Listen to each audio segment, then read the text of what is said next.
Olá, pessoal, muito boa tarde. Estamos começando mais uma transmissão do canal do Sem Barreiras. Eu sou Victor Vasconcelos, o editor e criador do blog sembarreiras.jor.br, um site de produção de conteúdo para a pessoa com deficiência. E hoje, aqui no Facebook, a nossa primeira passagem aqui pelo Facebook, a gente vai ter um bate-papo sobre o envelhecimento e a pessoa com deficiência. E eu vou ter dois convidados aqui muito especiais comigo, que eu vou apresentar daqui a pouquinho. Quero deixar aqui para vocês que quem quiser participar pode mandar seus comentários, suas perguntas, pode ser direcionado para eles, pode ser para o tema, enfim, fiquem inteiramente à vontade. Tá? Como eu falei, o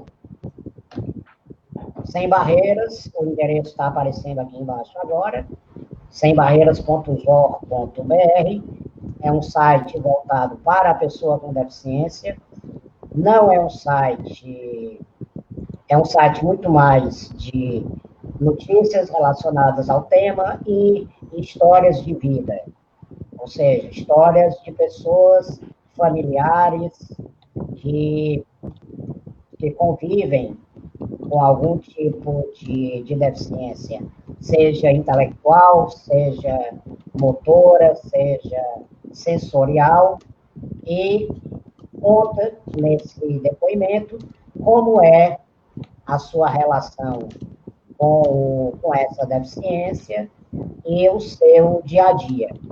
Tá? Um dos objetivos da criação do Sem Barreiras foi trabalhar a desmistificação da deficiência física, da deficiência de um modo geral.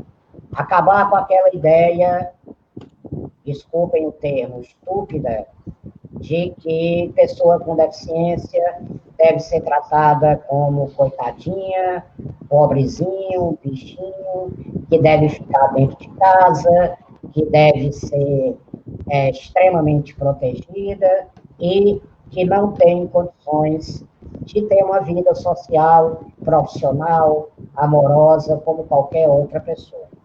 Então, o nosso objetivo no Sem Barreiras é exatamente desmistificar essas ideias, certo? Não é uma tarefa fácil, mas a gente está tentando, né?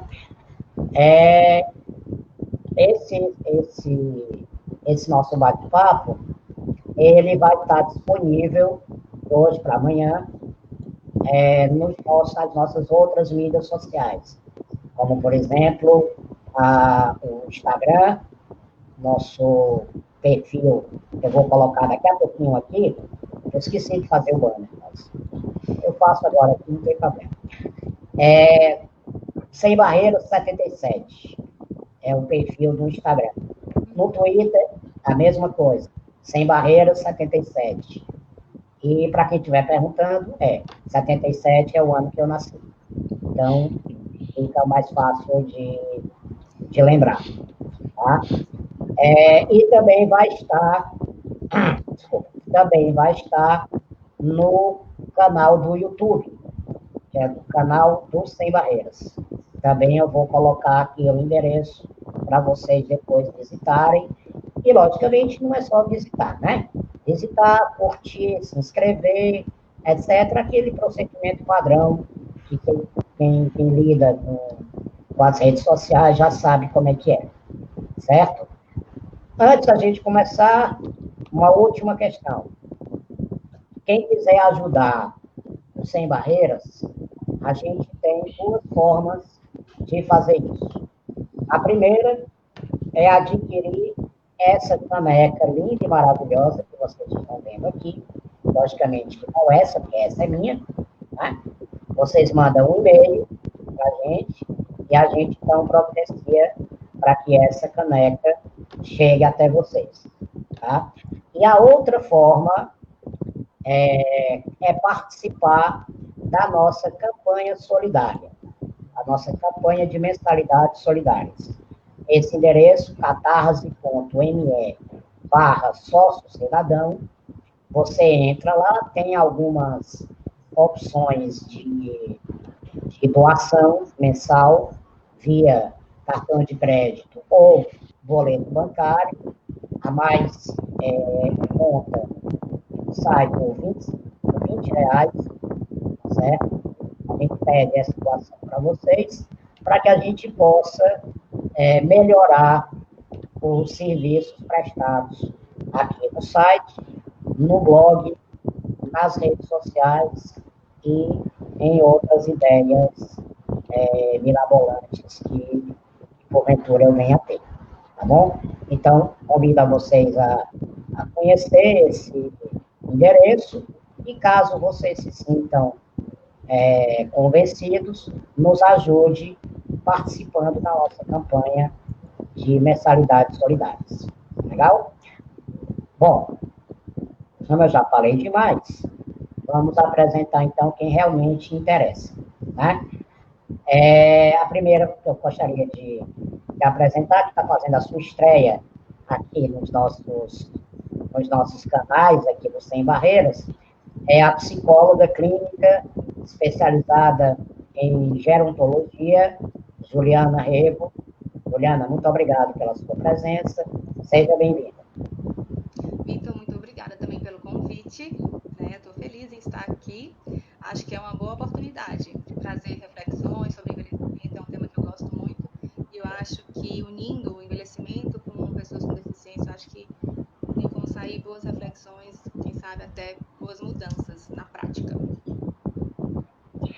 E o nosso segundo convidado, que já é mais ou menos um veterano do Sem Barreiras, articulista do blog, vai ter uma entrevista para o livro que eu estou editando também sobre deficiência, Alexandre Mapurunga, secretário-geral da Abraça, e, Alexandre, eu vou pedir 1000 escusas, mas você vai dizer o que significa Abraça, porque o nome é muito grande. Eu sei que é a Associação Brasileira para a Ação por Direitos da Pessoa com Autismo, é isso? Exato. Bom, boa tarde, seja bem-vindo e muito obrigado pela sua presença. Pessoal, é o seguinte, a gente já tem aqui algumas pessoas participando e eu, ao longo aqui da nossa conversa, eu vou colocando aqui de quem é que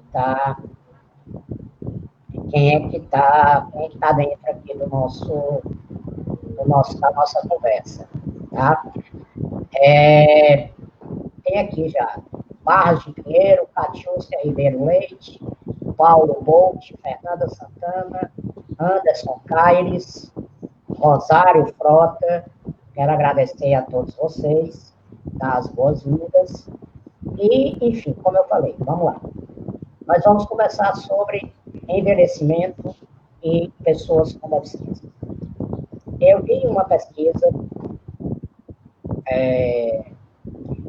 aqui na internet exatamente sobre esse tema.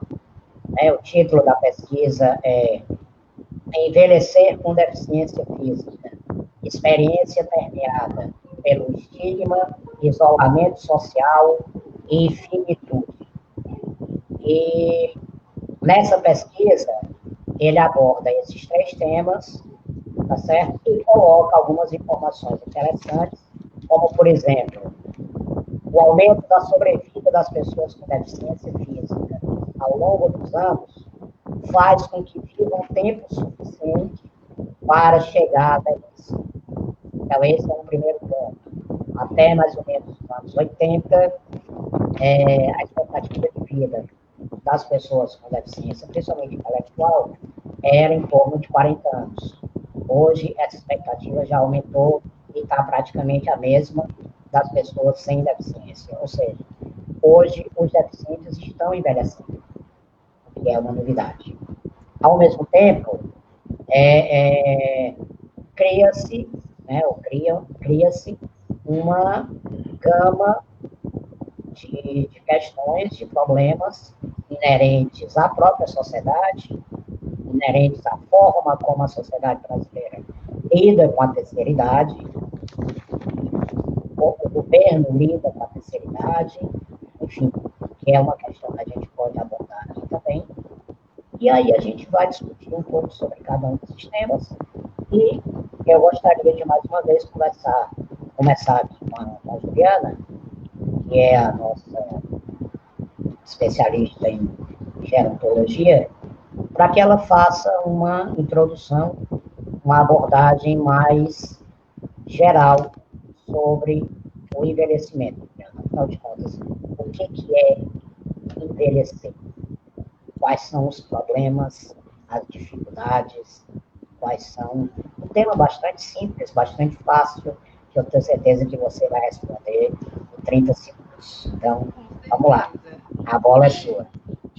Certo. Vitor, eu quero só acrescentar uma coisa. Você falou que é envelhecer, quais são os problemas, as dificuldades, e aí a gente vai falar sobre isso, mas eu acho importante não falar só sobre isso, né?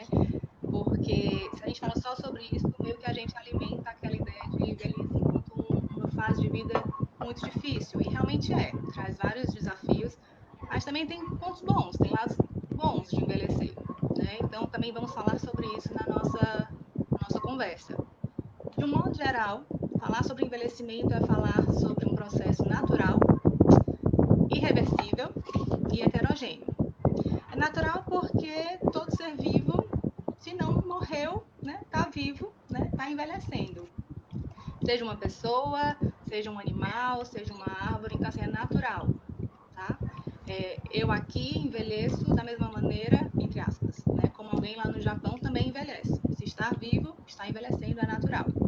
É irreversível porque não tem como voltar atrás, né? Apesar de todo o apelo da mídia e da existência de vários tratamentos, enfim, né? Várias intervenções anti-envelhecimento, né? Não tem como não envelhecer. Você pode se cuidar, mas o envelhecimento ele acontece fisicamente, emocionalmente, socialmente, não tem como caminhar no sentido contrário. Acontece isso na ficção. Lembrei daquele filme O Curioso Caso de Benjamin Button. Vocês assistiram? Que, na verdade, o personagem ele nasce idoso e, com o passar do tempo, ele vai rejuvenescendo. Mas é só aí onde o envelhecimento é reversível, né? Ele é irreversível mesmo. E o outro ponto é que o envelhecimento ele é bem heterogêneo, tá? Existem várias velhices. Se a gente prestar atenção, a partir dos 60 anos, a pessoa aqui no Brasil, em países em desenvolvimento, são considerados idosos. Mas uma pessoa com 100 anos também é considerada idosa. Então, uma pessoa de 60 anos e uma pessoa de 100 anos provavelmente que sejam bem diferentes. Uma pessoa com 70 anos aqui no Brasil e uma pessoa com 70 anos lá na Índia também provavelmente envelheceu de uma forma bem diferente. Então, o envelhecimento é um processo bem heterogêneo, que vai sofrer influências de questões de saúde, cultura, social, econômico, religioso também, tá? Então, vários fatores interferem no modo como a gente envelhece. Então, de alguma forma, esses três aspectos eles são bem importantes para a gente pensar quando pensa em envelhecimento.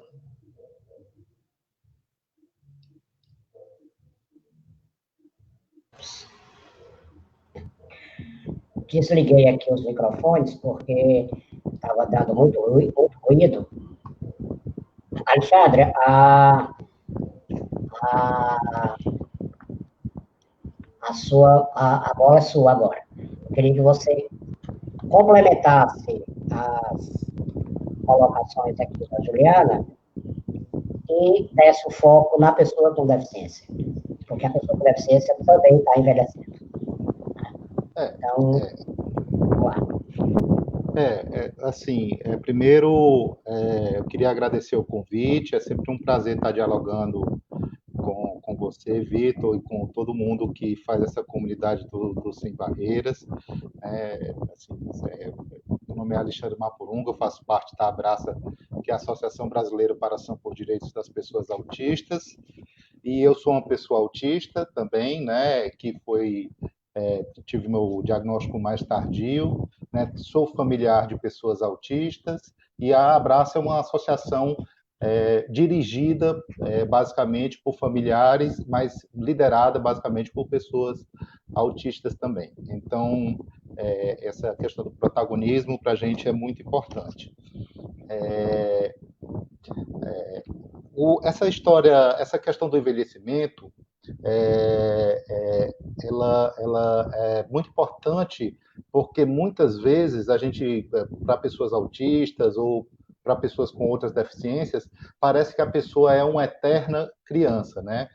Existe uma coisa que se fala da infantilização, né? Que às vezes acontece com idoso também, mas que é comum nas pessoas com deficiência. É como se a pessoa não vivesse uma vida, né? Não tivesse uma trajetória não tivesse uma trajetória de vida, né? Então, e as pessoas com deficiência, elas estão sujeitas a uma coisa que eu gosto muito de falar, que é o capacitismo, né? Que é essa discriminação estrutural que existe no mundo, né? As pessoas não acham natural, não veem com naturalidade a deficiência, ela acha que se acha algo natural. O modelo médico, né, acha que a pessoa com deficiência deve ser consertada, tem que ser. Então, a gente aprende desde cedo, ou porque a gente não estudou numa escola inclusiva, ou porque a gente não conviveu com pessoas com deficiência, que a deficiência é algo natural, é antinatural, né? Como se fosse antinormal, né? Que não fosse normal ser uma pessoa com deficiência ou conviver com a deficiência ou adquirir uma deficiência ao longo da vida. E esse é um dos principais problemas que trazem estigma e esses estigmas geram barreiras para a pessoa com deficiência ao longo da sua vida, né? Desde a infância ao longo da vida.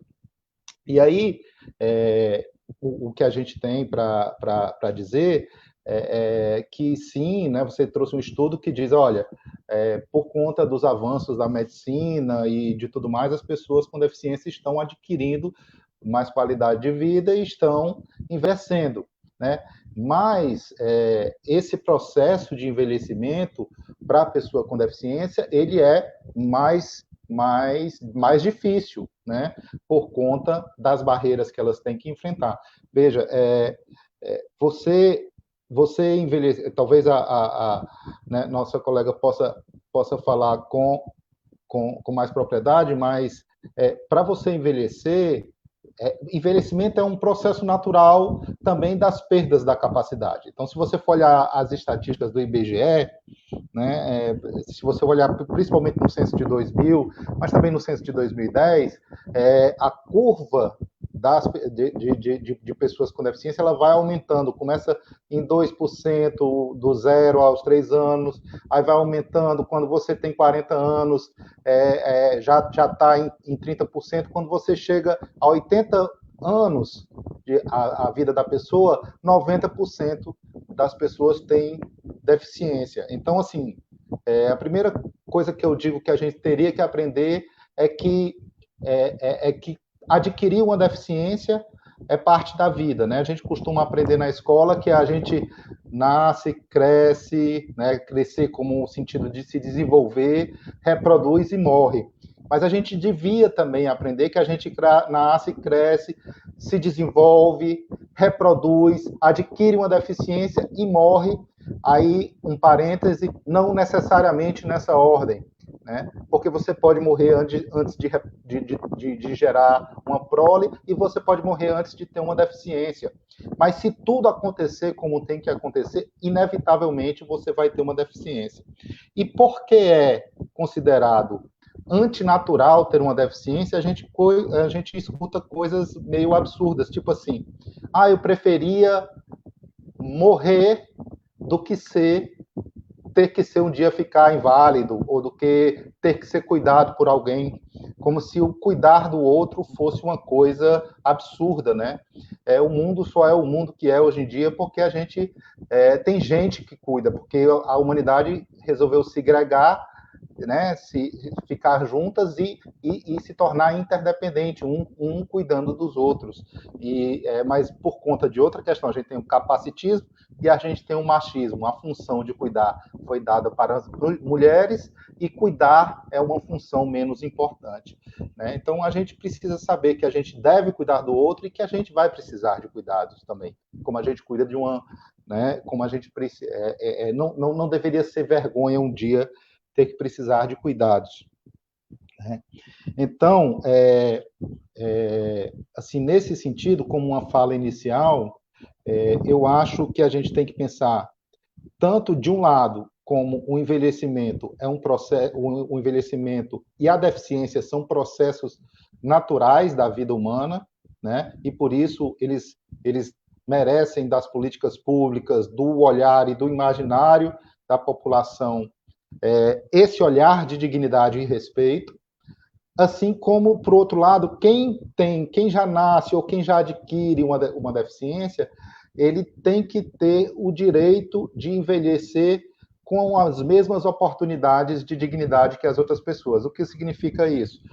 Porque é natural que você vá perdendo habilidades com o tempo, né? Quer dizer, você tem que, para envelhecer bem, você tem que ter mais acesso a lazer, a cultura, a livros, a amigos, né? Você não vai mais, você vai perdendo, trocando umas capacidades por outras. E se você tem uma deficiência e existem barreiras, né? Barreiras físicas, falta de acessibilidade, se você tem menos oportunidades de formação, se você está mais sujeito ao abandono e à negligência, você vai envelhecer com a qualidade de vida certamente afetada por essas condições. Juliana, agora vou passar a palavra para ti.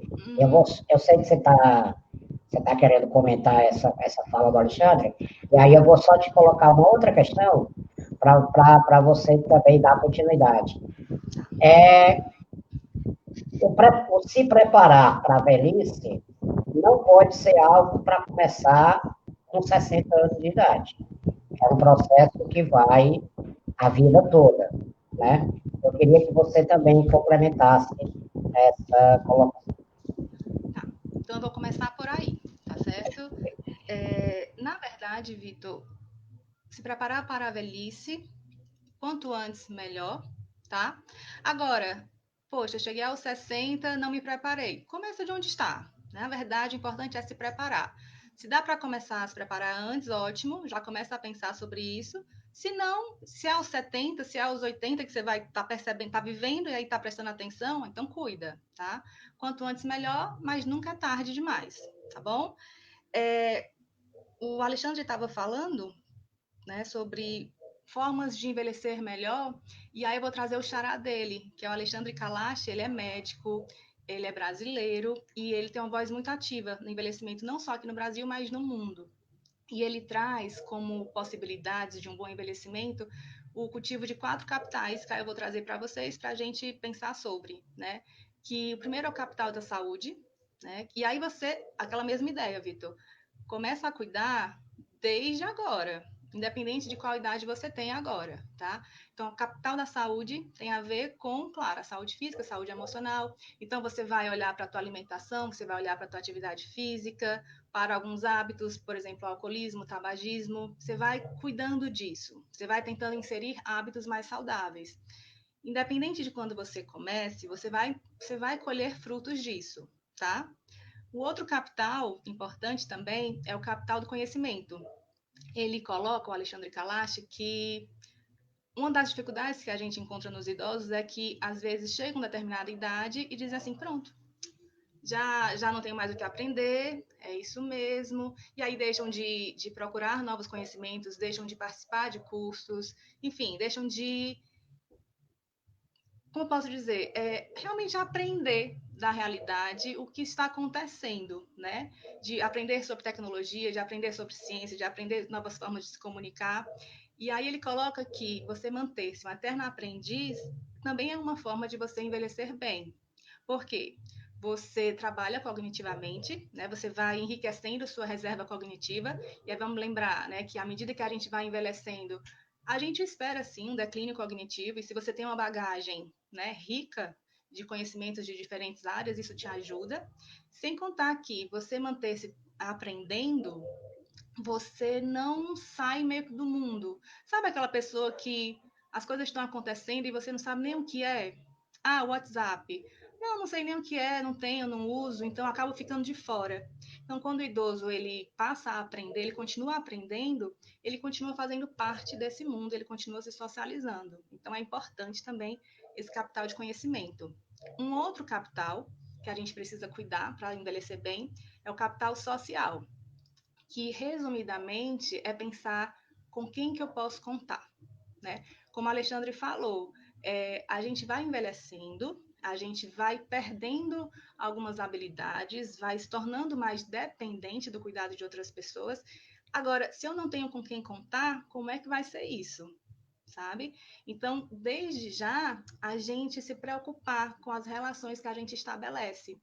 Quem são aquelas pessoas que vão estar comigo quando eu precisar segurar a minha mão, né? Se eu precisar no meio da noite, para quem que eu posso ligar? Com quem que eu posso contar?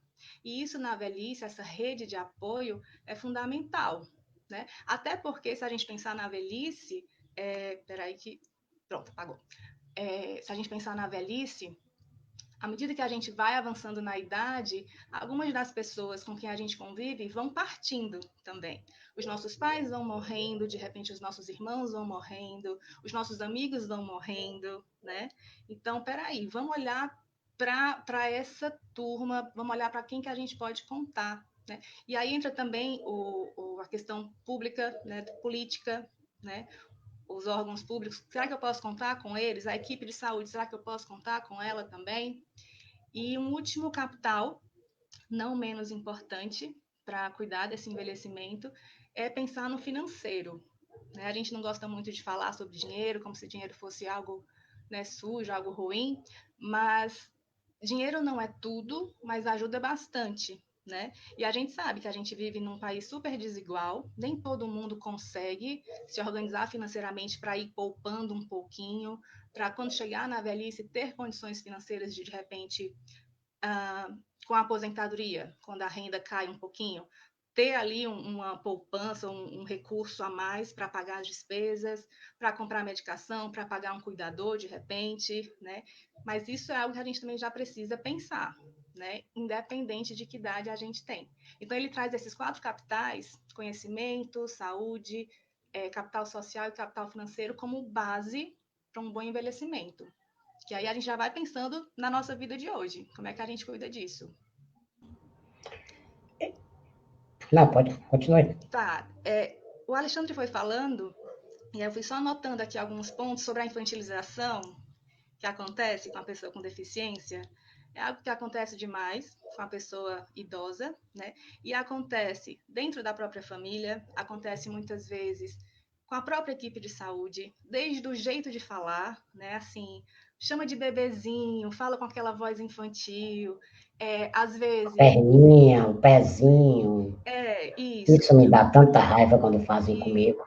Ou, por exemplo, estou aqui numa consulta, estou acompanhando, o idoso vem acompanhado do filho.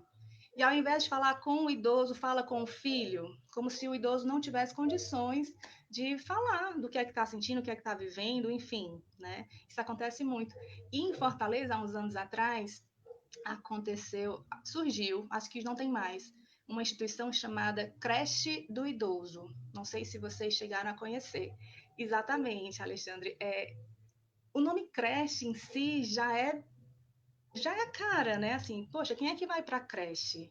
É criança, né? Então, que lugar é esse que a gente está colocando os idosos? Né?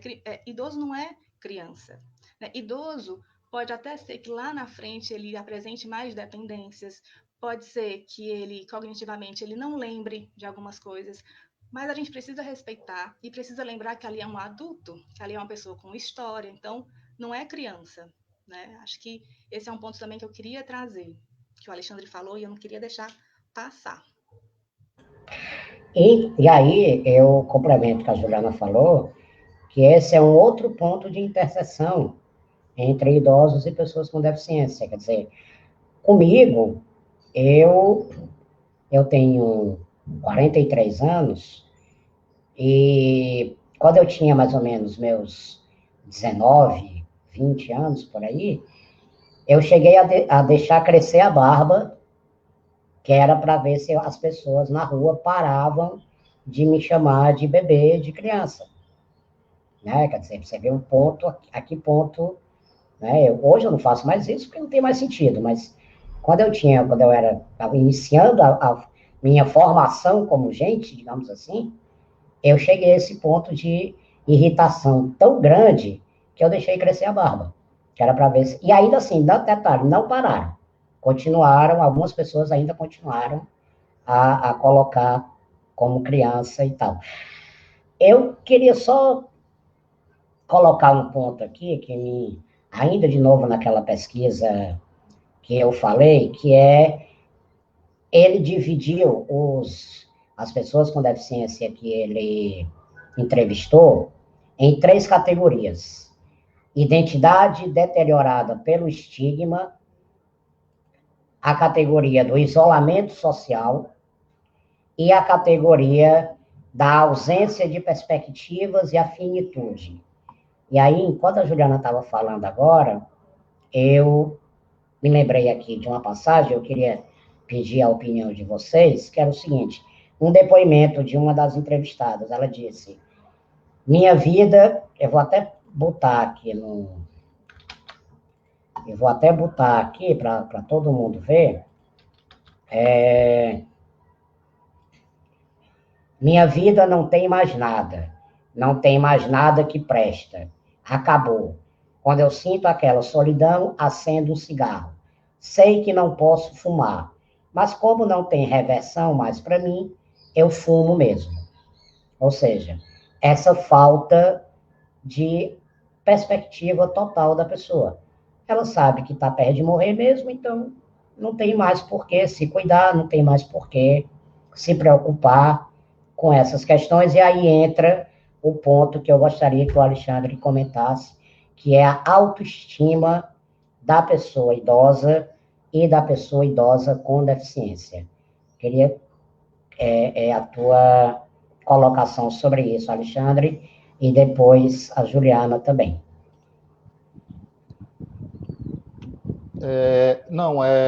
Veja, é uma pergunta muito importante. Se você cresce num ambiente, se você, ao longo da vida, o mundo todo te diz que você é burro, que você é inválido, que você é doente, né? Porque tem essa questão de dizer que você é doente. Se você é submetido a tratamentos médicos em busca da cura, quer dizer, sua própria existência parece errada, né?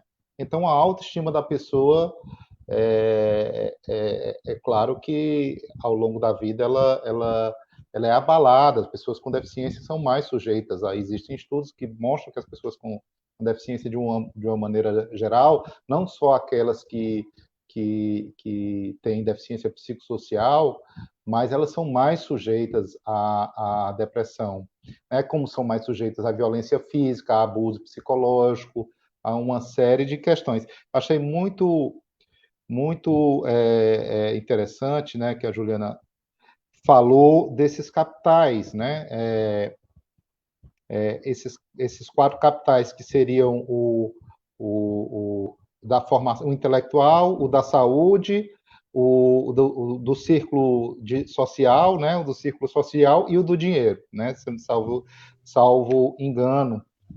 E aí eu queria pensar aqui com vocês o seguinte: como isso afeta, você vê que essas quatro coisas, essas quatro questões sendo importantes para você envelhecer bem, né? E o que acontece, quer dizer, você vai acabar adquirindo uma deficiência, mas você, pela velhice, mas você vai estar, de certa forma, amparado e com condições de ter uma qualidade de vida melhor.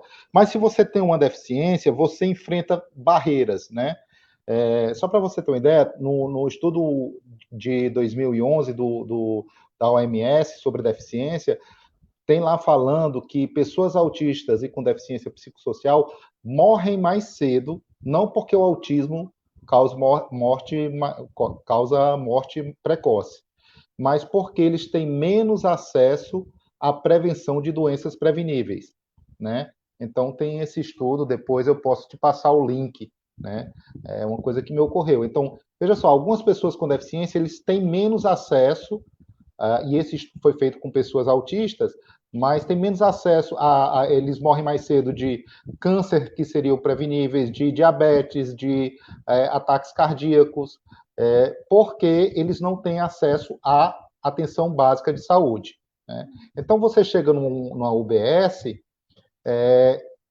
para chegar lá, você tem que enfrentar um ônibus, você tem que passar por uma calçada, a sua família tem que entender que a sua saúde, enquanto pessoa com deficiência, ela é importante também, né? E se você não tem já o capital financeiro, se você já não é provido desse capital financeiro por parte da sua família, você vai ter uma dificuldade de formação e de emprego, né? Porque hoje você tem as políticas de cota, mas nem uma fração dessa política é garantida. E assim você vai ter mais dificuldades de se aposentar. A gente tem uma lei de aposentadoria especial, mas é muito difícil uma pessoa com deficiência, de uma maneira geral, se manter no emprego durante muito tempo, a ponto de poder gerar aquele perfil hoje espartano de aposentadoria, né? E essas políticas elas foram sendo corroídas, né? Por exemplo, a própria lei de cotas, né? A gente teve a terceirização, né? A política de terceirização que torna e a flexibilização das leis trabalhistas que tornam impraticável você fiscalizar a lei de cotas hoje no Brasil. Então, uma outra coisa que as pessoas com deficiência elas estão mais sujeitas também, isso tem pesquisa que diz, você pode procurar na Unicef, na OMS, vai mostrar esses dados, estão mais sujeitas ao abandono e à negligência. Então, assim, todos esses capitais que são importantes para qualquer pessoa envelhecer, e envelhecer com dignidade e ter uma boa vida, né, uma boa vida com dignidade, eles são corroídos durante a existência da maioria das pessoas com deficiência, quer dizer, aquelas que são pobres e que necessitam de políticas públicas. Existem as políticas públicas, mas elas são precárias, não abarcam todas as pessoas, né? Juliana, em cima dessa questão que o Alexandre falou, do abandono e da negligência, eu queria colocar ainda uma outra questão, que é o abuso sexual, que é muito comum idosos e pessoas com deficiência sofrerem também, e a dificuldade que eles têm em denunciar isso, porque muitas vezes a própria a polícia ou a família não acredita e acaba que esse crime vai sendo repetido várias e várias vezes, porque não há uma prevenção contra isso. Eu queria que você comentasse um pouco sobre essa questão também. E, pessoal, só antes a Juliana comentar, é o seguinte, vocês estão vendo aqui alguns comentários de vocês, eu estou colocando aqui no vídeo, e aí, assim, eu queria que vocês comentassem mais também, se vocês quiserem mandar perguntas de novo, mandar fazer algum comentário sobre o que está sendo discutido aqui, escreve aí que a gente reproduz aqui na tela, e aí os nossos convidados aqui comentam, e, enfim, para a gente ter uma conversa mais abrangente, tá bom? Vamos lá, Juliana, contigo. Tá. Vitor, antes de entrar, de enveredar pelo abuso sexual, acho que eu queria voltar um pouquinho para a autoestima, porque eu acho que é um tema importante, certo? E só para contextualizar, falar de autoestima é falar sobre afeto, tem a ver com como eu me sinto, com quem eu sou, tá? E como eu me sinto com quem eu sou tem a ver com como eu me vejo, como eu me enxergo. E como eu me enxergo tem a ver com o que é que eu escuto também, né, da minha família e da sociedade que eu vivo. A nossa autoestima, ela começa a ser construída na nossa infância e vai passando por transformações ao longo de toda a vida, tá? E aí a nossa família tem um papel importante no começo, né? Porque é a nossa família que vai nos apresentando assim, ó, isso aqui é bom, isso aqui é ruim, isso aqui é vermelho, né? Você é o Vitor, eu sou a Juliana, enfim, a família vai dando nomes, vai explicando, vai apresentando. Mas vai crescendo e é a sociedade que vai dizendo, ó, você é inteligente, você é burro, né? Você é legal, você é chato, enfim, outras pessoas vão participando dessa construção.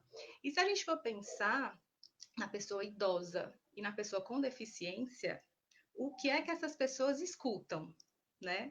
O que é que os outros têm falado para ela? E assim, falar não só com a voz, mas às vezes é um olhar que fala muito, um olhar que discrimina. Às vezes é não ter espaço, né? Assim, você, para quem que foi feito, para quem que foi cronometrado o tempo de atravessar na faixa do pedestre? Eu não sei para quem que foi, mas provavelmente não foi para o idoso, né? Não foi provavelmente também para a pessoa com alguma deficiência visual. Não sei para quem foi, né? Para quem que foi pensada a calçada da rua cheia de buraco e desnível? Não, não foi para o idoso também, sabe? Então, qual é a mensagem que vai chegando para mim? Eu sou idosa, eu não tenho espaço para mim, tá? Então, não adianta nem eu sair de casa, eu não tenho importância, eu sou um fardo, né? Enfim, olha as mensagens que a gente vai, mesmo que sem falar, passando, né? E tudo isso reverbera no modo como eu me enxergo e no modo como eu me sinto.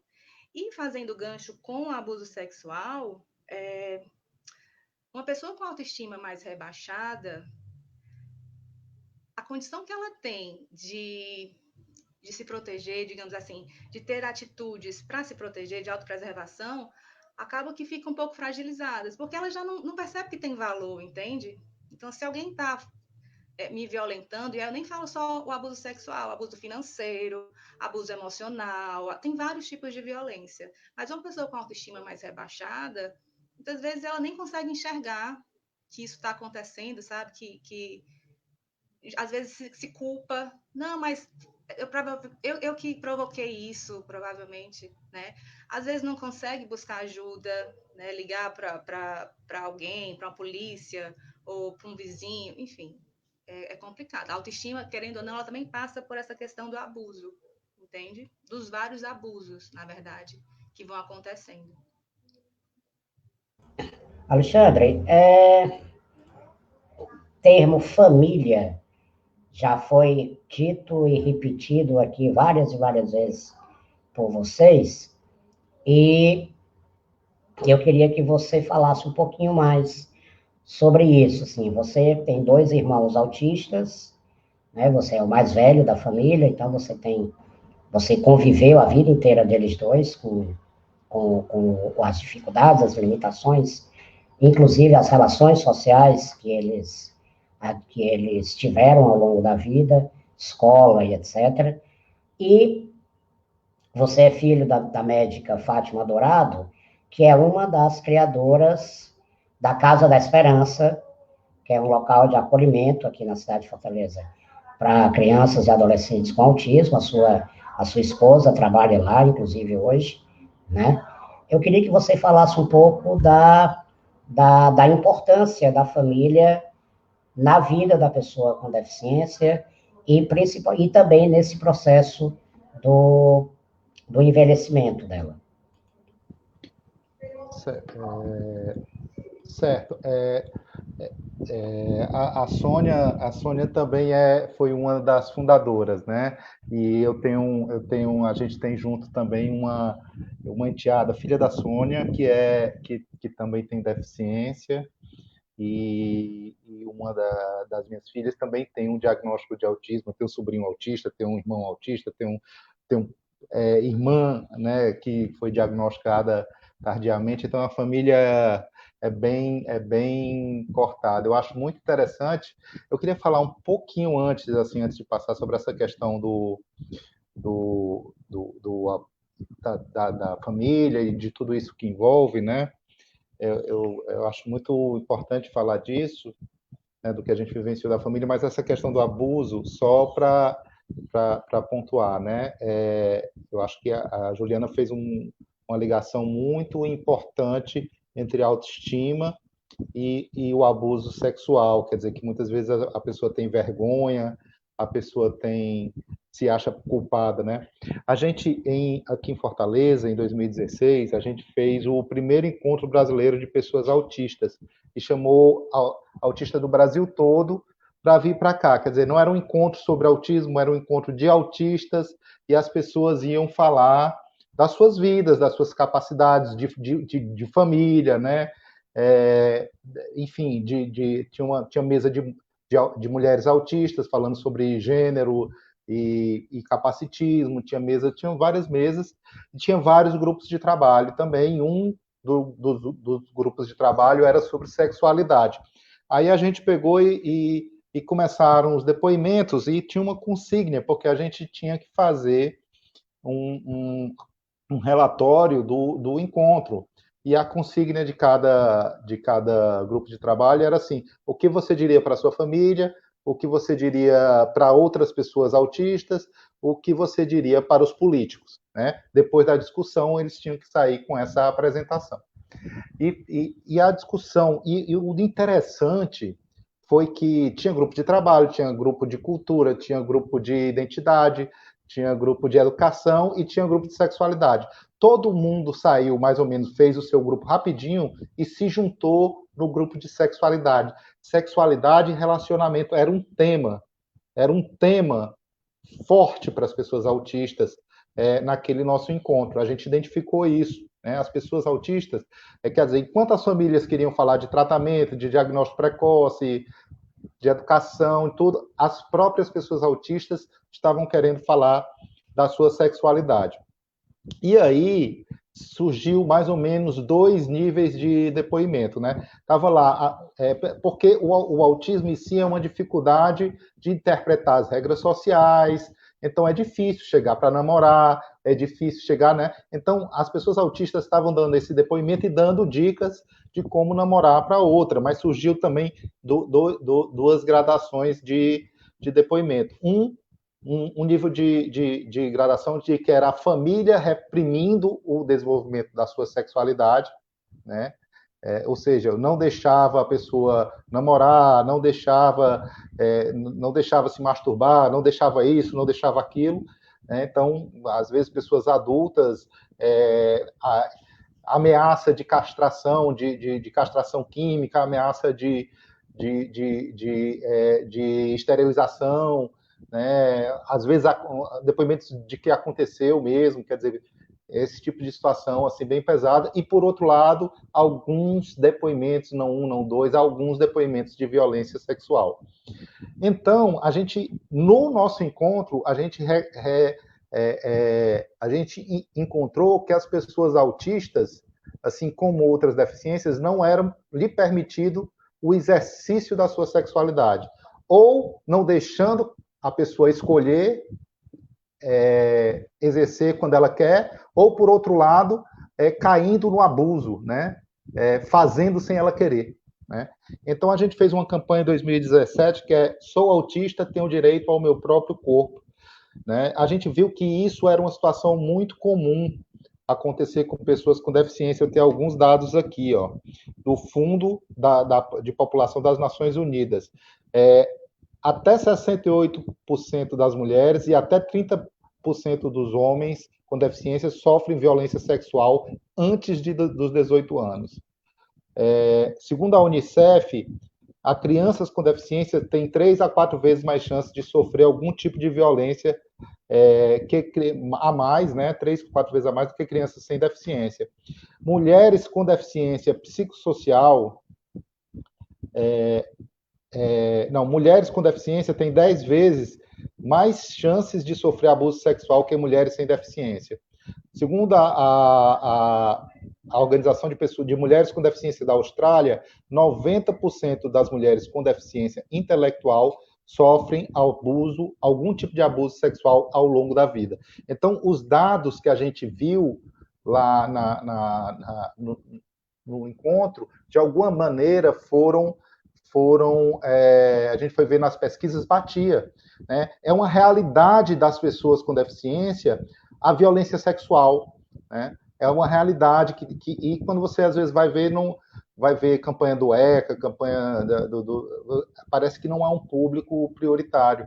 Então, é importante falar sobre a violência, sobre o abuso, é importante você dar instrumentos para a pessoa escolher e ter um desenvolvimento de uma sexualidade saudável, que isso também é negado às pessoas. Então, a gente falou isso sobre a questão do direito ao próprio corpo.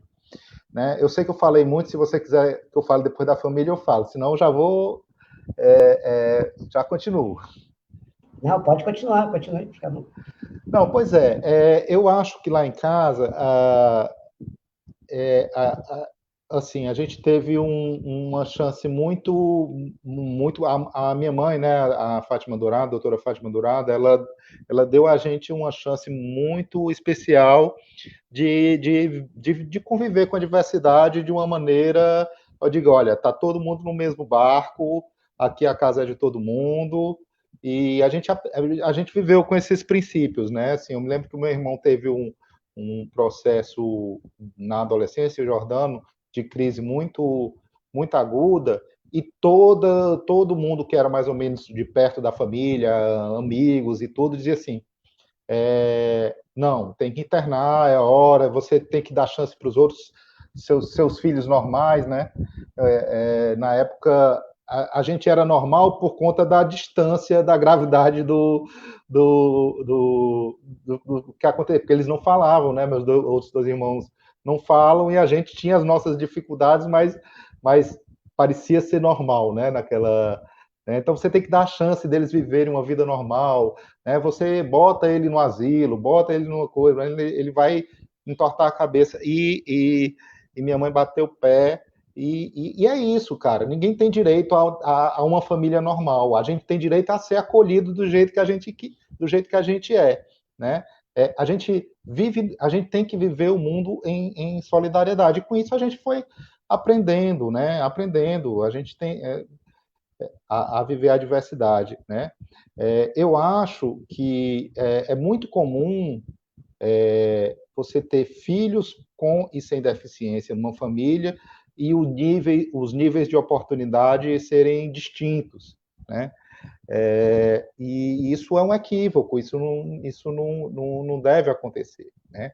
Isso eu acho que a gente tem que conseguir acomodar, né? E para que todos tenham uma relação fraternal, bonita e proveitosa e conflituosa muitas vezes, né? Porque o conflito ele não deixa de existir, mas isso é importante, sim. Então, eu acho que a família, e aí tem o que diz a própria convenção. O problema também é que você chega com deficiência numa família que faz parte daquela sociedade que é preconceituosa, que tem os estigmas, e a família não se transforma assim. E é função também do Estado fortalecer essa família, porque a primeira inclusão é dentro da família. Quer dizer, se a família não entender que aquele filho com deficiência tem direito a uma dignidade plena e tem direito a ir para a escola, aí não adianta dizer que tem lei, ele vai ficar lá no fundo da rede e vai ser mal alimentado, né?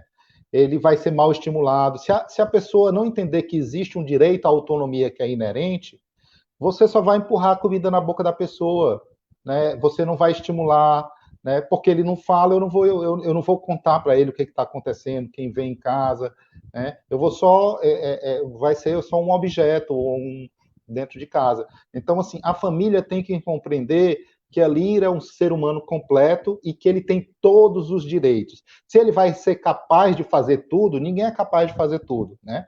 Mas eu tenho o direito de fazer tudo, né? Até onde vai o direito do outro.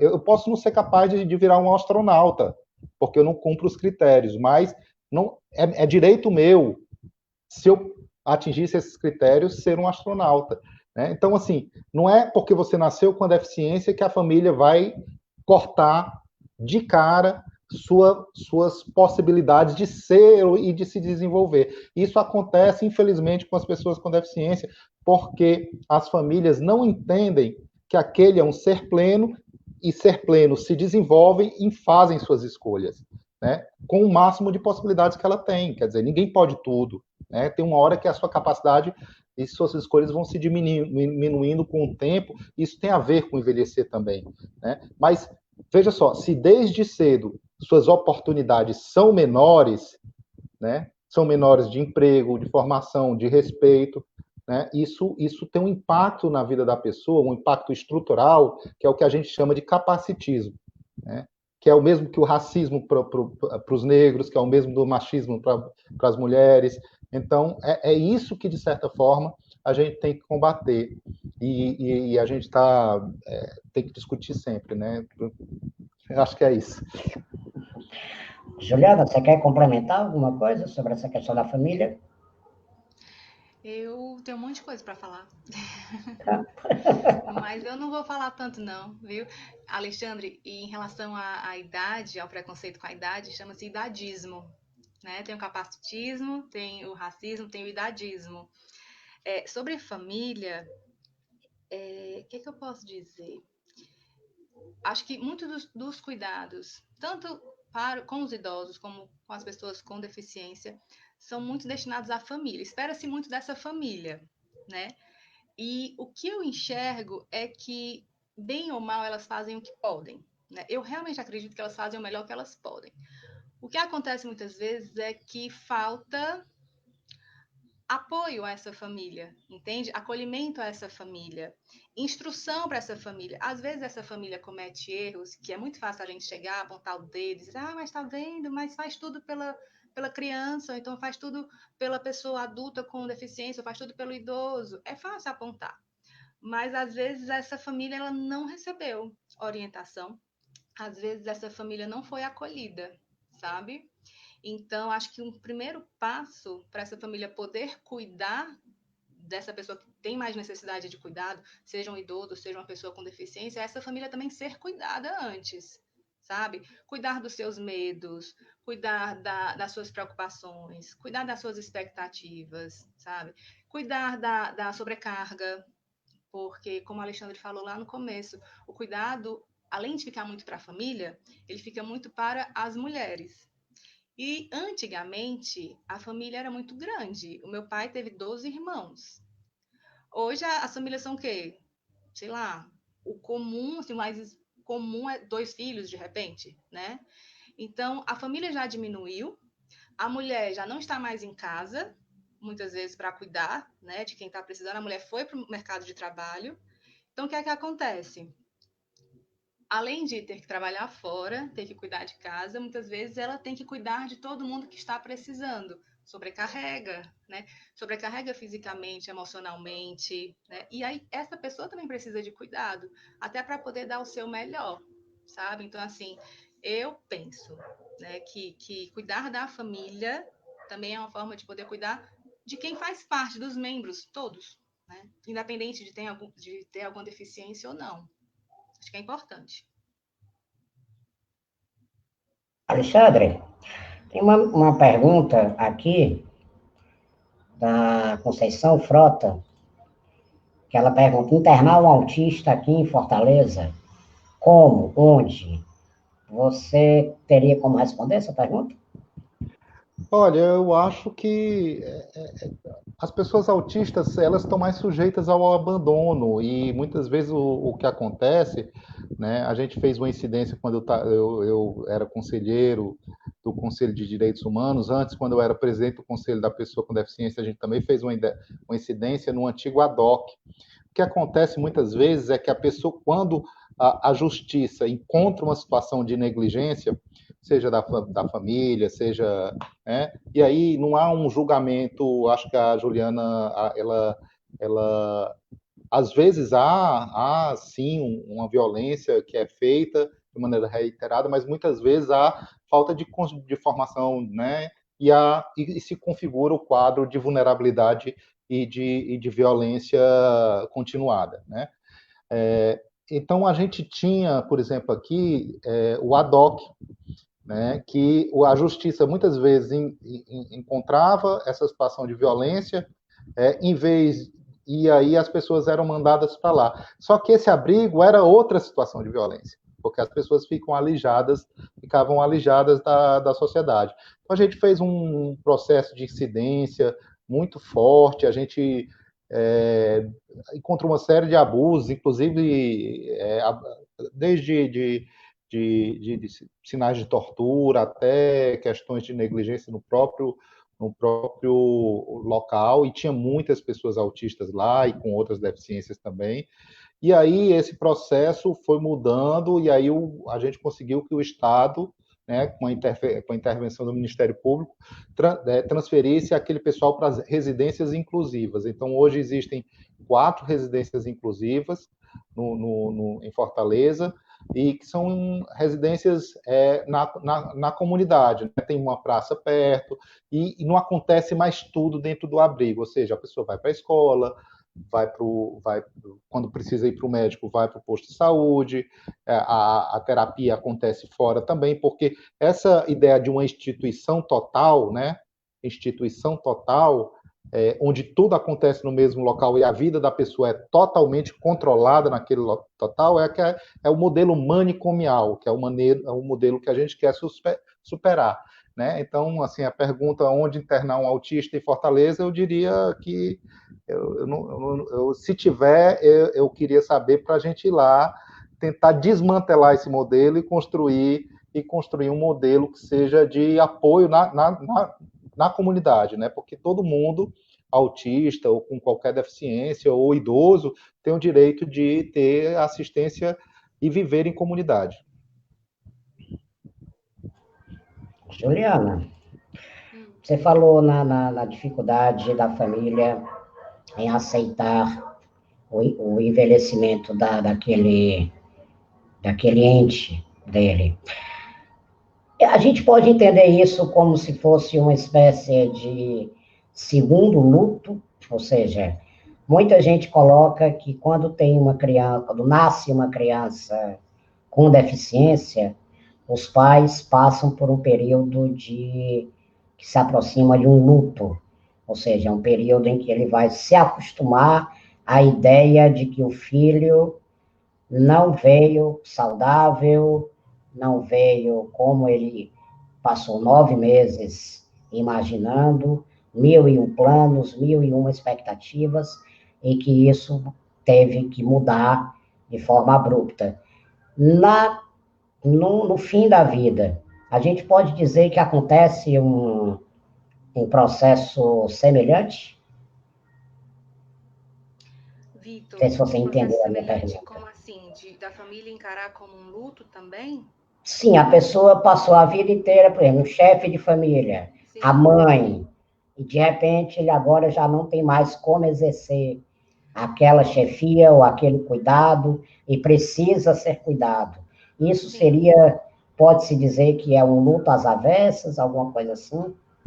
Não sei se existe esse luto às avessas, né? Mas você falando, eu entendo muito mais assim, uma necessidade de readaptação, né? Na verdade, assim, o próprio idoso, ele vai vivendo vários lutos à medida que vai perdendo, né, muitas das suas funções, digamos assim, papel social. Então eu tinha um trabalho, não tenho mais, me aposentei, né? Minha saúde, eu conseguia fazer um monte de coisas e fui perdendo. Então hoje eu estou na cadeira de rodas, ou então estou acamado, então eu preciso, enfim. O próprio idoso vai passando por muitos lutos. E a família vai acompanhando também, né? Assim, quem está mais próximo também sente, né? Acompanha e sente também. De repente tem que assumir papéis que não se preparou para, né? Assim, nunca precisou fazer isso antes, porque sempre era aquela pessoa que organizava. Então, eu vejo muito mais como uma necessidade de reorganização. E toda reorganização incomoda, dá trabalho, mas é necessário, né? Até para manter um funcionamento mais saudável para todo mundo. Não sei se respondi. Não, acredito que sim. Você quer comentar alguma coisa, Alexandre, sobre isso?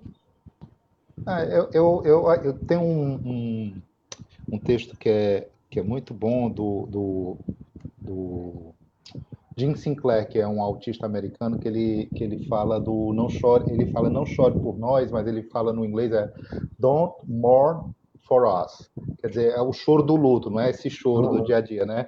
Não lutei por nós, seria assim, né? Não tenha luto por nós, pessoas autistas, né? Aí no meio do texto ele diz assim: tenha luto pelos seus próprios sonhos perdidos, pelas suas expectativas que você gerou, mas não chore por nós. Nós estamos aqui e precisamos de cuidado, precisamos de vocês. É um texto muito poderoso para o paradigma da neurodiversidade e para essa história de que é claro que é importante a família vivenciar um momento de luto. O luto é um processo importante, porque você se despede das suas expectativas.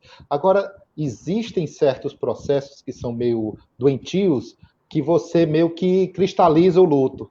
Quer dizer, o seu filho já é grande, já passou, já é velho e tudo, e você... mas era tão bom se ele fosse normal, era tão bom se ele pudesse andar, será, né? Quer dizer, aí você fica meio à mercê de charlatanismo, disso, e fica atacando, né? Jogando na pessoa uma expectativa que é impossível de cumprir, né? E aí volta aquela história da autoestima, né? Então, eu acho que em determinado momento, as próprias pessoas com deficiência, elas têm que se olhar como, olha, eu estou no mundo e o problema não sou eu. O problema foi esse mundo que foi criado para o ser humano que é ficcional, né? Ele não existe, esse ser humano, para que o mundo... Né? Você vê aquele homem vitruviano, né, do Da Vinci, né? Se for olhar nós três aqui, nenhum chega nem perto dele. Talvez na audiência ninguém chegue perto dele. Mas aí o ônibus foi criado para ele, a escola foi criada para ele, tudo foi criado para ele, as políticas públicas foram criadas para ele. E aí a pessoa pensa que vai ter essa história da vida completamente independente o tempo todo, porque aquele homem é completamente independente, ele faz tudo só, né? Ele faz tudo sozinho. Né? O sonho da vida de cada um é ter uma vida independente. Né? A gente tem um conceito, né, que a gente gosta de que a autonomia não é você fazer as coisas sozinho. Né? Autonomia é você ser respeitado nos processos que lhe dizem respeito. É você estar no centro da tomada da decisão. Então, autonomia não quer dizer você pular da sua cadeira de roda e dar a volta no quarteirão porque você quer fazer, não. Autonomia quer dizer você ter o apoio necessário para fazer o que você acha importante fazer, né? Então, é isso, né? Então, isso muda. Eu acho que a gente cultiva muito o ideal daquele homem vitruviano de 500 anos, sei lá, 600 anos atrás, e esse homem não existe. A gente tem uma expectativa de uma independência que é irreal, a gente é interdependente de cuidados. O ideal, né, por isso que eu falei tão bem assim, da criação que a gente teve da nossa família, por mais doloroso que muitas vezes seja, a gente tem que aprender a cuidar e, quando necessário, ser cuidado. Eu acho que isso é um paradigma de vida humana. E a gente tem que cuidar das nossas expectativas. A aceitação também é um processo. Não aceitar a indignidade humana, não aceitar que a pessoa ali está explorando o outro, mas aceitar que existências, né? Que a existência do outro pode ser plena, que o outro pode fazer uma coisa que eu não concordo, mas é o que ele quer, né? Então é isso. Eu acho que essas questões têm muito a ver, vão tocar muito na gente, para a gente lidar com os lutos que a gente tem que passar, né? Com perda de emprego, com deixar trabalho, com filha indo morar em outro lugar, com, sei lá, com perda de pai, né? A gente vai perder um pai um dia, ou então vai perder um filho, ou vai perder um amor, uma namorada. Então, a gente gera muitas expectativas e elas são frustradas, né? A gente pode simplesmente não gerar expectativas ou aprender que o luto é um processo necessário, mas ele tem que se encerrar, porque se você perpetua esse processo de luto, se você cristaliza, você está tá numa relação doentia, ou consigo ou com o outro. É isso que eu imagino. Pessoal, a gente já está aqui com 1h10, né? Já passou bastante da hora que a gente tinha programado aqui para essa conversa. Oi? Não, mas está sendo bom o papo. Eu tô não, gostando. tá ótimo. Eu, por mim, não tô querendo encerrar, não. Se tiver ainda pano para manga, a gente ainda vai longe aqui. Eu queria saber se vocês têm alguma outra questão que não foi abordada aqui. Obviamente que há várias, né? Mas assim, alguma coisa que seja um pouco mais urgente, algo que seja realmente necessário a gente colocar aqui que não foi colocado até agora e que vocês proponham aí senão já começa já encaminhando para os encerramentos. Certo, Alexandre? Já que teu microfone está ligado, começa contigo, pode ser? Pode. Não, eu acho que a gente tem que. Eu estava refletindo, né? Eu estava refletindo esses dias e quando você me falou da live, aí eu fiquei pensando como, né, que a gente vai conduzir isso, né? Porque a velhice não é descolada, né? Não, você não acorda um dia e está velho, né? Não existe isso. Então é um processo que vai acontecendo e a doutora Juliana falou muito bem, né? Você tem que se preparar para isso, mas existem pessoas que estão completamente desprovidas. Você viu agora nesse momento que para você exercer a cidadania, para a gente estar aqui conversando e gente participando, você tem que ter uma internet, você tem que ter. Aí caiu a pandemia, né? Teve a pandemia e o governo garantiu acesso para as pessoas de um auxílio. Né? Eu trabalho na Comissão de Direitos Humanos da Assembleia, como assessor técnico, recebi chamadas de gente que não tinha um documento, né? Não tinha acesso ao CRAS para poder receber o auxílio. Então, a gente tem que imaginar que existe, a gente precisa de Estado, né? Precisa de Estado para garantir essa política pública, né? Essa política pública e garantir essa dignidade. E a gente precisa de uma rede de proteção social, porque senão as pessoas vão cair na violência do abandono e da negligência. E isso é o que há de pior, o que pode haver de pior no mundo, né? Quer dizer, que às vezes é fácil, né? A gente pensar assim no cuidado na violência que a gente sofre, com as barreiras que a gente enfrenta, tendo uma casa, tendo a dificuldade da escola particular, tendo isso e aquilo, mas existe um nível de gente que não acende nem as políticas públicas que já estão aí. Então é preciso a gente pensar um pouco nessa questão e que tem certa influência de fazer incidência, fazer nesse sentido também. E no mais agradecer pela oportunidade e dizer que eu estou sempre aí para o que der e vier, porque é sempre instigante, né? Eu é que agradeço demais a sua participação e mesmo que você não tivesse dito que estava aí, eu ia continuar te aperreando, né? Cara, brigadão aí mais uma vez, Juliana. Agora é com você, a bola é sua. Pronto, eu concordo com o Alexandre, né, quando ele fala da importância mesmo dessa rede de apoio, entende? Assim, o lugar do Estado mesmo, sabe, nessa proteção social é fundamental, né? A gente fala aqui como ele falou, a gente está aqui usando uma energia, um computador, uma internet, está todo mundo em casa, está confortável, mas tem quem não tenha nem o básico, né? Tem quem não tenha alimento, não tenha moradia, não tenha condições de saúde, enfim. E poder trazer um pouco disso para mais pessoas, e para isso a gente vai precisar discutir, para isso a gente vai precisar de espaços como esse que você proporcionou, e não só desses espaços, né? Conquistar outros espaços também.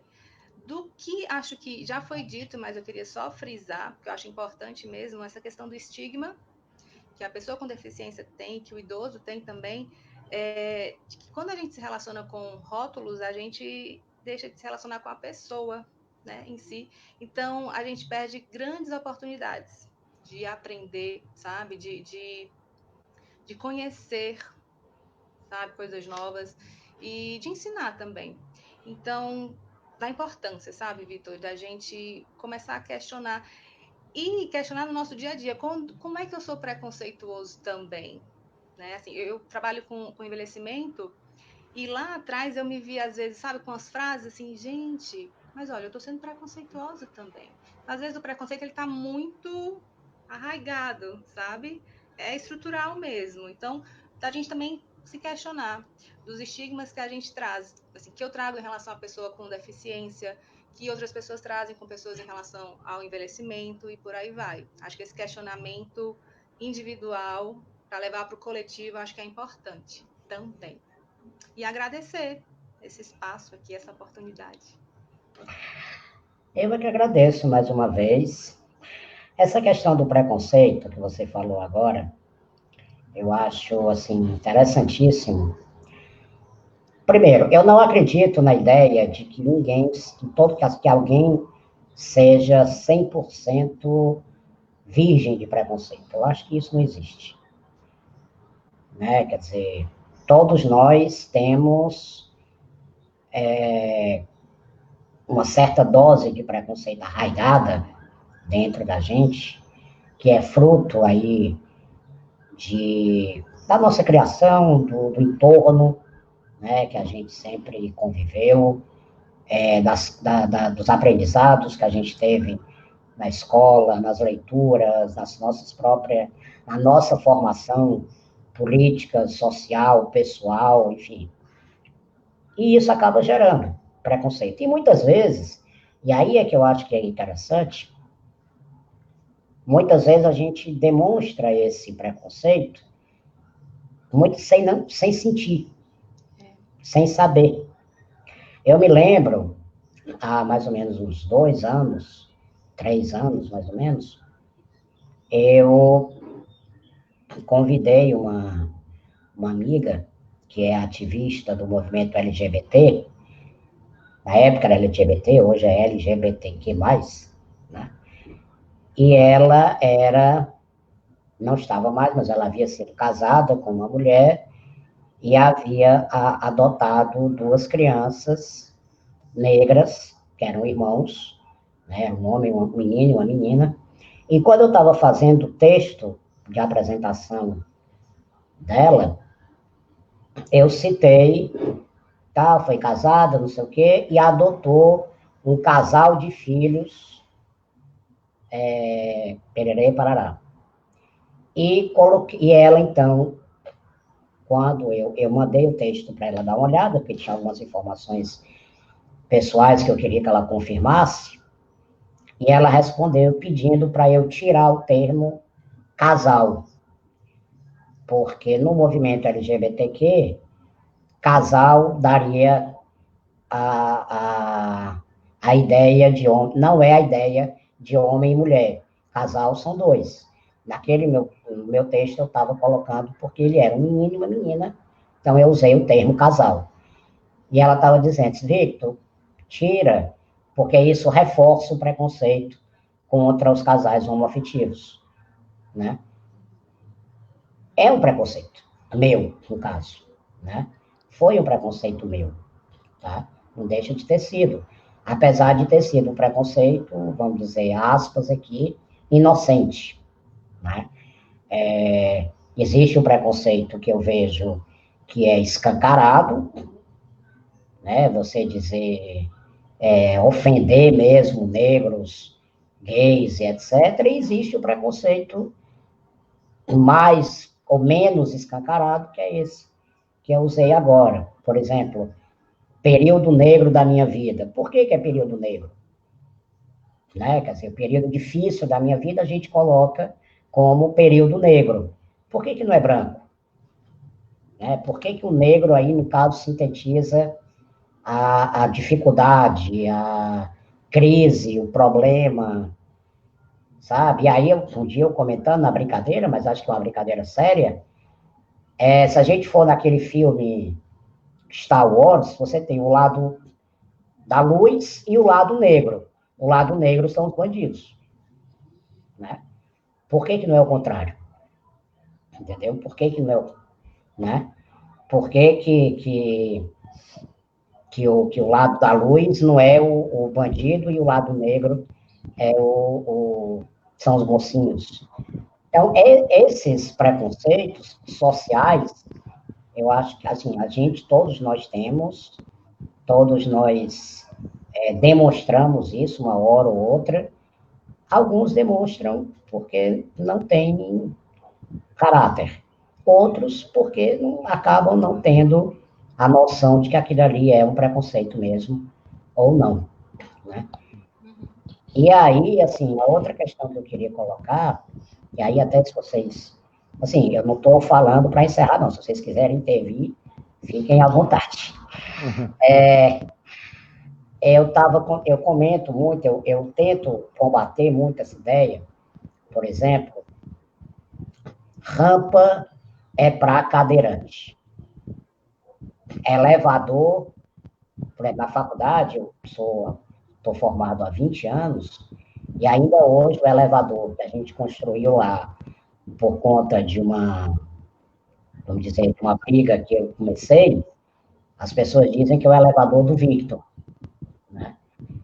E eu coloco sempre o seguinte, olha, rampa pode ser, enquanto a gente continuar dizendo que determinadas obras de acessibilidade são voltadas para um determinado nicho, ou seja, para um determinado segmento social, a gente vai enfraquecer essa luta.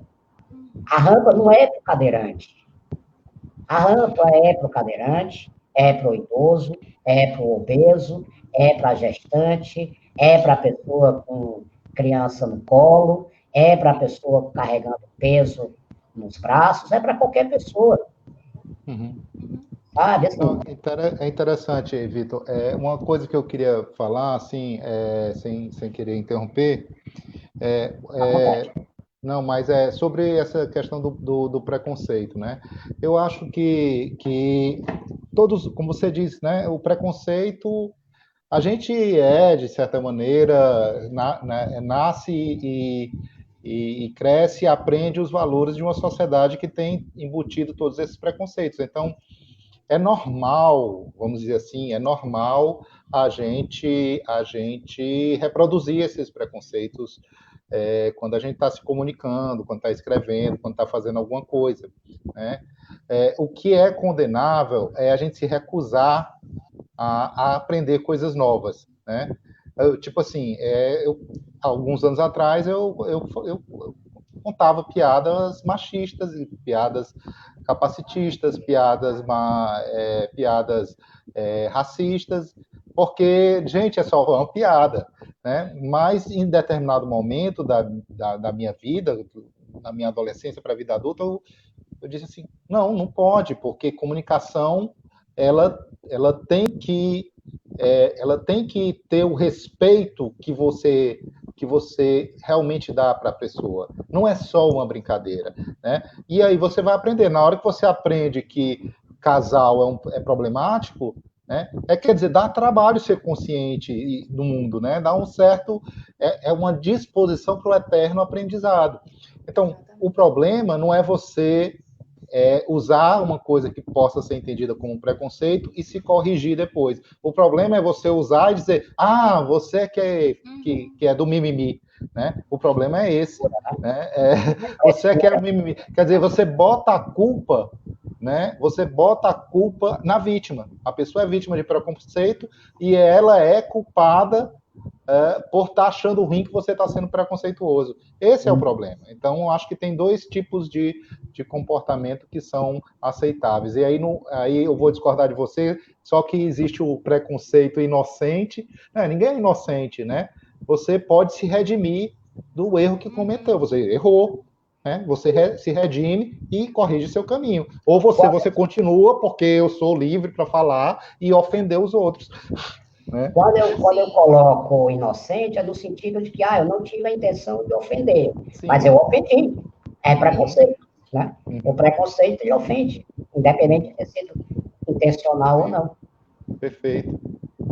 Juliana, você pediu a palavra?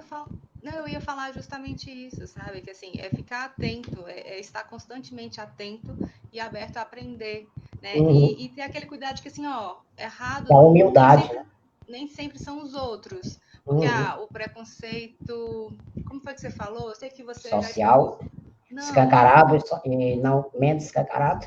Não, o inocente, digamos assim. Inocente. Né? O preconceito inocente. Quando eu cometo é inocente, mas quando o outro comete, eu acho um absurdo, né? Então, assim, peraí, vamos observar isso. E realmente, todo mundo traz preconceito. A gente precisa só ficar atento a isso, né? E poder cuidar. Sem dúvida.